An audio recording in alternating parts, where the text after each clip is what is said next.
So, if you are someone who has thought about turning your art into other products and you kind of are in the researching stage and trying to look into how you would even go about doing that, then this video is for you.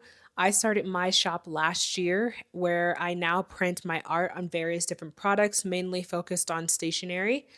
And I want to take some time to share with you how I did that in my process now. I know when I first started this, I had to do a lot of research. I had to learn a lot of stuff. And when it came to stationery in particular, because I've been a painter for a while, I have never done bookbinding or stationery, things like that. It was a whole new world for me. And so, if this sounds like something that you are interested in doing eventually, or you just kind of want to hear about the process of how I started my shop, then definitely stick around for the rest of this video. If you don't know who I am, my name is Rachel Armstead. I'm the owner of Proverbs and Pens, an art and stationery shop. Like I said, I started this last year, and I currently feel like I have a decent bit of products in my shop. I have a nice line now with coordinating things, and I wanted to share kind of how I got to the point that I am today. I do have a lot of product development that I'm going to be doing this year, but I kind of am in a comfortable spot where I almost know like what to look for or what to research in terms of products and continuing to develop different things. I don't feel as much as a newbie as I did last year when I started this process, which is really nice. So I'm hoping I can help somebody else do the same. So, before I dive into the actual details of how I make my products, I just quickly wanted to share a little bit of my background. Like I mentioned, I have been a painter for years. I started as a teenager, really diving deep into art and wanting to sell my works. There was a section of my career where I really got into abstract work. And so I recently have just gone back to focusing more on like nature related things. It's something I have loved ever since the beginning when I started painting. And as much as I admire the abstract world, and I still do textured pieces that are abstract and things like that, I definitely have a huge focus in like nature related art. And in terms of mediums, I use all different kinds of things. I really love acrylic. I also like using gouache, but that is a newer medium that I am learning. And then I really love watercolor as well. Those are like my three main ones when it comes to my paintings. In terms of textured pieces, I usually stick with yarn or clay, sometimes like plaster and things like that. But I'm kind of learning what's more like eco friendly and where I can adjust and things like that. So that's also something that I kind of have in my shop, but it's not online. I just sell in person my textured pieces. I eventually will have them online, but I'm just kind of figuring out how I want to add that to my shop to make it look cohesive with everything else. Um, and so last year, when I decided that I wanted to open this shop, this was something, an idea the Lord has given me. My shop is a Christian based one. And through everything that I make, I want to make sure that we are encouraging Christians to be bold in their faith and to just be the light of Jesus, be the salt and the light. And so I knew that I wanted to get into the stationery world. I have used stationery for a very long time, and I didn't realize how much I loved it and how much fun it would be to have as a shop until more so recently than not. But when I got to the point where I knew I wanted to put my artworks on stationery alongside Bible verses and again, just different encouragements to help Christians just be bold, be encouraged to speak about Jesus and not shy away from it. I really got stumped with how do I get my art on products. I really wanted it to be more unique. I knew that the Lord wanted me to combine these two things. I knew that the art side of it was very important to me because it's a gift He has given me, and I knew that He wanted me to use it for His good. And I have seen that people are really, really fascinated that I print my art on different things, even though this isn't new necessarily to other artists, because a lot of artists will do things, something as simple as greeting cards all the time. But people are like, oh my gosh, you painted this. Like, this is so cool. And they automatically become even more interested because they know that they couldn't find that specific notebook with that specific color anywhere else. And so when I started looking into it, I at first was going to get things manufactured. I had no interest in bookbinding at the time. Honestly, didn't really know that it was a whole thing. And I just thought the only way to do it was to get it manufactured.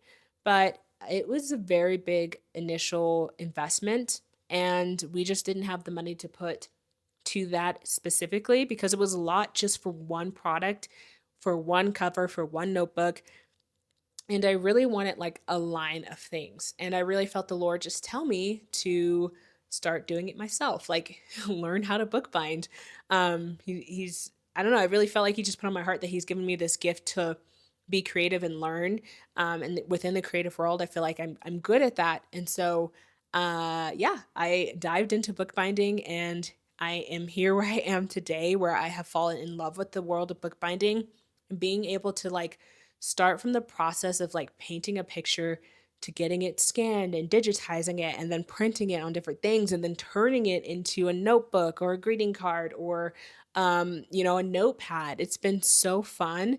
And I am so thankful that my ears were open to hear from him and that I was able to do that. So quickly, I will show you guys the products that I have now in my shop so you kind of get an idea of my product line and what I have so far. So, one of the very first things that I started with, because at this point I was really trying to figure out how to even get notebooks and stationery in the shop, I just started with stickers. And so, one of my favorite stickers and some of my most popular stickers are these little Polaroid ones.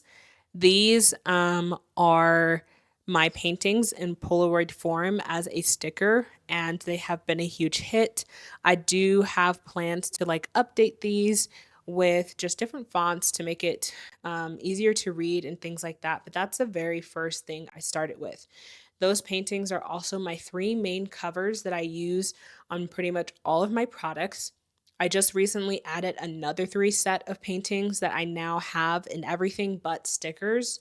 But those were the three main ones that I started out with, and they still are probably my most popular ones. Another thing that I have, which actually was not the first to come, this came a lot later, were my greeting cards. So I just have these greeting cards here. They are very simple. I have various different covers, and they are printed with my artwork. They have a solid color background, and then on the back, it has my logo, my website, and it says handmade in Colorado. And so my greeting cards have been awesome. I love how I package them with a little like envelope inside and then a thread. It just kind of fits my brand. So I think it's really, really cute. Another thing that I have that is also newer are magnetic bookmarks. So these again are printed with my art on it, and I add magnets to it as well, and they're great for reading and things like that, notebooks and everything. And so I'm super proud of these. Again, these will probably also be going through a development stage and changing over time, but really happy with where they are. I also have mini notebooks where I just print and glue basically an art print onto the cover. I'm actually have plans to like change this up and how I do the mini ones, but this is how I have it so far. And these, they're not as popular as my other products, but they do sell here and there. And then the main product, I feel like that is the I don't know, the star of the show are my notebooks, my handmade, hand sewn notebooks that I do that have my artwork on it. These are definitely some of my most popular products. People love finding out that I paint them. They love knowing that there's a set they can buy. So, like at my last market, somebody really loved the idea of buying a set as a gift. She mainly stuck with the greeting cards and a sticker to go with it because she thought whenever she sends the card, she could send a matching sticker. And so she really liked that. But that's pretty much my main products. I have a few other notebooks that are made with handmade papers that I source. And then, of course, I have my texture pieces like I mentioned before. So one of the first things that you need to do is figure out how to digitize your works. For me, that involved investing in a scanner. The outside, I feel like, reminds me of about an 11 by 17 sheet of paper, but this is the Epson V600 photo scanner. You can go online and read more about the actual specifics and the actual specifics of the scanner bed itself. But without this, I would not be able to digitize my works as easily as I do now and be able to reproduce them in the extent that I do because I own my own scanner. Now, of course, when it comes to digitizing your works, you could get it scanned by a professional, you could get it photographed by a professional, and they could give you the digital files. But there's definitely a cost to that. When I was researching it in the beginning, the cost of that to do like 3 to 5 photos was almost the cost of the scanner itself. And I had done a lot of research at first, but then I was like, I don't know if I want to do that initial investment. Maybe I'll just have somebody else do it and start that way. But when I saw the prices, I was like, this is just the best way to go for me because I know I just want to be able to digitize a painting on the spot if I feel like it would be good in my shop. And so this is what I use to do that. Again, I don't use it very often just because I don't scan every picture that I make, but I do think as I expand my product line and the photos that I'm using, I will be using this way more often. This does come with a program that you have to learn. It's not crazy complicated, but you can even adjust like the colors in contrast right then and there in order for it to match more of the original painting. I haven't played too much with that side of the program, but it's really nice that they have that available. And so that is definitely step number one is you need to have a plan on how you're going to digitize your art. So in my shop, something I didn't show you that I forgot to mention, I also have notepads and like a pad planner. I actually have one that I use all the time. Let me show you real quick. So this is a planner that I designed. I'll make sure that you guys can see it close up, but it's a pad. It's a tear away pad, so you can use this weekly and then tear it away. And I use this every week. It is definitely a staple in my life. And I just don't have any in stock like in person, but you can still purchase it on my website and I like make it as I go. But you have to figure out, okay, depending on like what kind of products you want to make, what kind of stationery, if that's what you're focused on, like how are you going to design it? I am not a graphic designer. I am a painter. And I think there's this thing with like Canva, because that's what I use. And I feel like there's this thing in like the graphic design world where it's like, I don't know, they like shame Canva users because it's not like a legit graphic design. A lot of people learn like Photoshop and all those kind of stuff. I eventually do want to learn those more industry standard programs or even Photoshop substitutes, but the computer I have right now just cannot handle any more programs. Between like editing and just the different things I use for like my art, it just cannot handle anything else. It's already slowing down, which is unfortunate, and it takes a lot longer to do a few things. So Canva is where I am sticking to until I have the computer to do that. And I am not ashamed to say that I use Canva to design my notepads.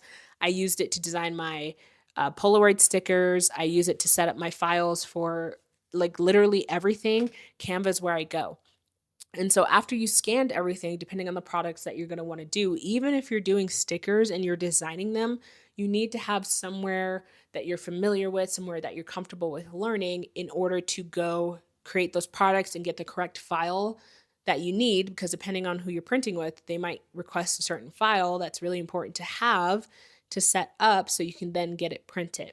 And so just think about that. Think about where are you going to design things? What's going to be kind of your usual go-to? I mean, again, I love Canva. I love what you can do with it, especially the fact that there is a free version. Highly recommend getting the paid one though. It's not crazy expensive, but it's definitely like an investment. It's definitely another backbone to my business that without it, I wouldn't be able to design the things that I do as easily as I do. I do think Canva has gotten a lot better over the years, and just the things you can do with it is pretty cool, honestly. Canva is the thing I recommend if you're a beginner. If you're not a graphic designer like me and you need something that's easier to learn, highly, highly recommend Canva. So after you have everything scanned, after you have everything designed and you're ready to go, you need to make sure that you have a printer lined up to go to. Highly recommend looking local and supporting a local business. I personally have partnered with one that's owned by a family. I really love them. Of course, quality matters as well, but they surprisingly were a lot better than the more, it was locally owned, but it's still like a franchise. It's just owned by somebody local, I guess. And yeah, I don't know. They were really sweet, really loved them, but they just didn't have the, not necessarily even the quality because their color wasn't terrible, but it was more so like the diversity I needed in the papers and different things. So I ended up going with this family owned one, and they're also super sweet. I've loved working with them so far, and they definitely will be having my business for a while, especially until I get my own printer, and that won't be for a while. But after you have everything set up, find somewhere, get comfortable with them, get a lot of samples and tests done, be ready to make that an investment as well. But like for instance, for my notebooks, like setting up the files and different things like that, I had to learn. I had to adjust multiple times. I had to get multiple samples before I would print in mass. And so when it comes to stationery, there's a lot to think about. One of the biggest things to think about is paper grain. If you do not know what paper grain is, it is the way that your paper has been manufactured. So when you fold it, it's either going to fold really smoothly, which would be along the grain, or if you're folding against the grain, it's going to kind of like tear and ripped and it won't be as straight of a line. And so when you're bookbinding and when you're creating different covers or the signatures, which, the papers inside the book, you want to make sure that you're folding with the grain. So over time, it lasts a lot longer. There are a few instances, especially with this printer, that I've learned when it comes to different papers. Certain sizes will typically have a certain grain. So sometimes it's either long grain or short grain. And I do apologize if you do not fully understand what I'm saying. Highly recommend go finding a video on YouTube that explains it in depth, but I'm kind of just wanting to give you the words and the phrases to go look for if you are starting stationery. I had no idea what I was getting myself into. Like, bookbinding alone is its own world, but paper, oh my goodness, paper is its own world, and it has been a learning curve for sure in order to learn. But something that I learned when I was developing my notebooks and my cards, because I use a heavier weight paper when it comes to cardstock, the typical grain that you would find in something like a 12 by 18 size paper or an 11 by 17 size paper when it comes to your just, your regular printer text weight, it's different in cardstock. It like switches. It's more, instead of long grain, it's short grain. And so I was really confused because I was printing everything along the grain that I thought it was. And turns out it was the opposite. And I found that out by like asking the printer, by testing things, and realizing things did not go as I had planned. And so that's why it's important to test and to work with somebody. Not every printer knows their paper grain. Sometimes the manufacturers don't even put the paper grain down, which can be really frustrating. So again, that's why you have to just invest in test and kind of figure out what you're doing. But I'll show you a couple things that I have set up. Like for instance, I have this paper here that's set up to do a hardcover notebook. I'm currently working on testing my hardcover notebooks. And so this is one of my files. I also have one in this sunflower painting. This is either a 80 or 60 pound paper, so it would be more considered cover weight, a cardstock. And so the grain's going a certain way. I have found that if you use a bone folder along the folds that you plan to do, you most likely can go against the grain. But again, I recommend not doing that, going with the grain as best as you can just for longevity. But sometimes, depending on the paper and depending on how you have to set your files up, you kind of have to go against the grain. But usually that's not recommended in the bookbinding world. Another paper that I will show you guys, I actually just recently switched the type of paper that I use for this, but this is how I set up for my magnetic bookmarks. It is on 113 pound, like a silk coated glossy-ish paper.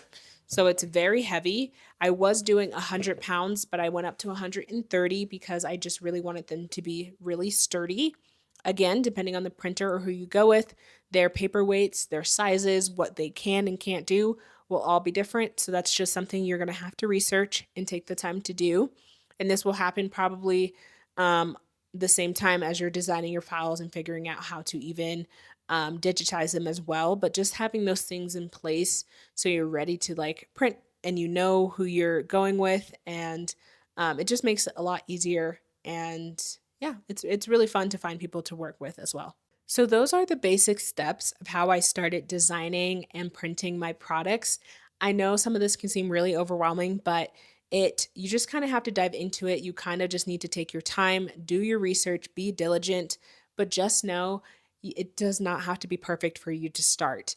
I know like right now, my colors on my paintings, they're not 100% accurate, but this is the most accurate I've been able to get it, and I'm actually really happy with how they turn out. People love them. They're on notebooks. They're meant to be used and thrown around. And I hope they're as sturdy as they can be right now. But I know as I continue to develop my skills and I do more, they'll get better and I'll continue to adjust. Like I mentioned in the beginning, I already have ideas for how I'm going to adjust these products. But imagine if I never started because I was just constantly thinking, like, oh, I need to do this, I need to do this, I need to have this perfect and this perfect. Like, I would not have the product line that I do now. I've already made great sales with these products in person, and again, it's really a blessing to see people's reaction to my products with my own paintings on it. And they're not perfect; they have flaws and things like that. But I have started. I'm starting to learn. I'm starting to get better. And again, I'm in more of a comfortable spot now where I kind of know, like, okay, what do I look for when it comes to changing this specific thing or this specific thing. And a lot of it is just learning terms and learning just a new world of something. For me, again, I'm talking specifically about stationery. So a new world of stationery, even though I've been in the painting one for a little bit longer. Not perfect at that either. There's a lot I want to grow in my own art and painting, but to dive into a whole nother world of creativity was scary at first because I wasn't comfortable with it. But to like look back and see how far I've come and like all these products that I've developed, and now I'm like familiar with these terms and I know what, the YouTuber's talking about when I look up a certain something, like it's really cool to see that growth. And so I really hope that this video encouraged you to just start. Again, I just started with stickers. Like that's all I was able to start with at first, and they to this day are some of my most popular products. And it's really cool to see like my painting on it was so cool to see my painting on this tiny little thing, and now I have it on, this notebook, and I'm having all these plans to expand. It's like it's really cool to see that. So just start. Things don't have to be perfect, but yeah, take your time, do some research, learn a little bit of something, and just see where the Lord will take you if that is what he's called you to. So I really do hope that you've enjoyed this video. I really do hope that these tips and steps have been helpful to you. I'm excited to show you guys more of my process of how I do these notebooks and these cards and everything. I'll have to do like a full video on how I make all this stuff. And I'm excited for the markets this year. Super, super excited. I've done a few with the business already and they've just been so fun. So eventually I will show you guys that side of the business, but probably won't be till the summer until we're outside. And yeah, I'm really excited. So hopefully you guys enjoyed this video and I will see you in my next one. Bye guys.